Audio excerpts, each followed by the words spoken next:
Salut à toutes et tous, c'est Jaff. Aujourd'hui, je voulais vous faire écouter un petit projet sur lequel je travaille actuellement, d'une artiste qui s'appelle Gaëlle Duvivier, qui fait un style qu'on pourrait qualifier, enfin qu'elle qualifie en tout cas elle de guinguette power. Voilà, donc je voulais vous en faire écouter un petit bout. Je suis en train de travailler sur les mix. Ça sera un petit EP de 6 titres. Voilà, je vous fais écouter un bout. Parce qu'il y a quelque chose de très intéressant dans le projet. Un verre de blanc, un verre de blanc ou trois, un verre de blanc, un verre de blanc 7 fois, un verre de blanc pour toi, un verre de blanc 9 fois, un verre de blanc mûr pour chasser le noir. Derrière son comptoir, elle ne regarde pas le visage qu'elle sert, le verre au bout des doigts. Elle sourira, c'est sûr, elle sourira, crois-moi, on la paye pour ça. Faire belle figure, des bouches édentées, des sourires qui se noient. Voilà, donc ce projet, ce qui est intéressant dans le projet, c'est que, hormis le côté artistique qui est vraiment mortel, que moi j'adore, c'est que Gaëlle avait un petit budget, et qu'en fait on a travaillé en fonction de son budget, c'est-à-dire que elle était venue nous voir au début pour faire un album, et forcément quand on lui a annoncé le tarif d'un album fait de façon conventionnelle, ça passait pas.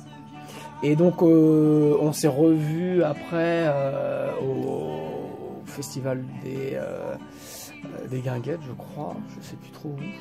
Et en fait on a discuté et on a trouvé cette solution de d'enregistrer les 6 titres live. Voilà, donc ça a pris une journée.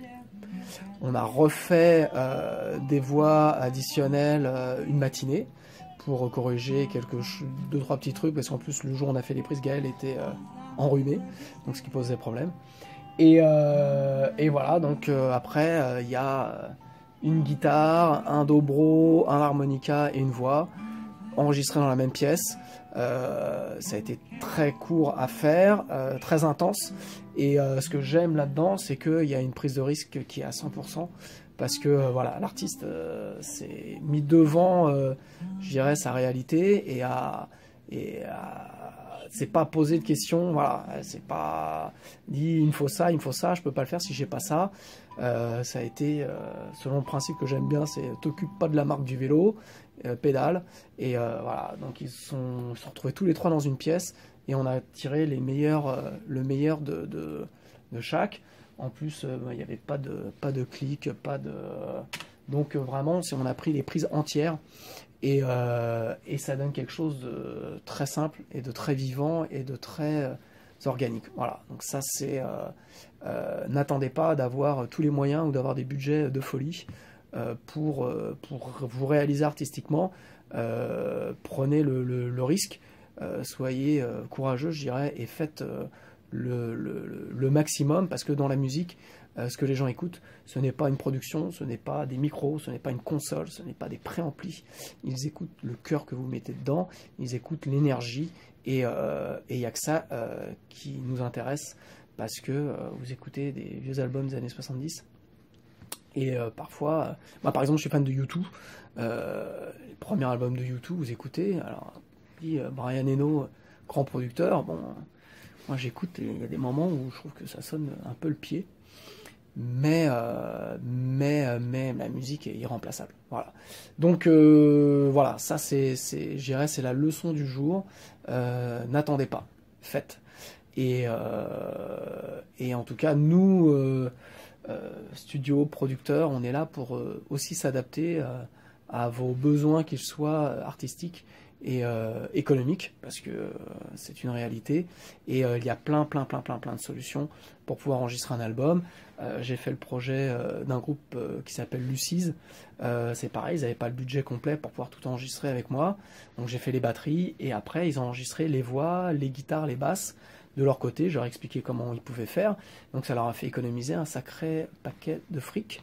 Et voilà, donc on aurait sûrement fait mieux ensemble, mais il n'y avait pas les budgets, donc de toute façon après c'était simple, et il fallait absolument arriver au bout. Voilà, donc c'est la leçon du jour. Soyez courageux, soyez passionnés, mettez tout votre entrain et toute votre passion et votre énergie dans votre art. Pour illustrer ça, voilà. Ça, c'est mon album du moment. Voilà, Les Malmorts. J'ai pas fait cet album, donc voilà, je peux d'autant plus le dire. C'est des copains du 95. Ils ont fait moi, c'est mon album depuis que Xavier me l'a offert. Merci Xavier. C'est mon album de chevet. Si vous aimez le gros rock français, avec des guitares, avec des super textes, avec des super mélodies, des refrains qui sont entêtants et entraînants. Enfin voilà, ça fait longtemps qu'on n'a pas eu un album de rock français de ce niveau-là, de cette qualité-là, et de la même manière que j'illustrais pour le projet de Gaël, très peu de budget, très peu de moyens, tout a été fait avec le cœur, et ça se sent. Et ça se sent avec passion. Enfin voilà, c'est ça qu'on écoute dans la musique. Je le redis, on n'écoute pas des préamplis, on n'écoute pas des micros, on écoute de la passion. Et cet album-là aussi est la preuve qu'on peut faire vraiment, qu'on peut pousser les murs. On peut vraiment pousser les murs avec pas beaucoup de moyens et beaucoup de cœur, parce que c'est ça qui importe. Voilà. Sur ce, je vous embrasse et je retourne travailler. À bientôt. Ciao. Ah, pour ceux qui sont samedi à Clisson, je serai aussi au Hellfest. Damnation. Salut. Je vous embrasse. Ciao.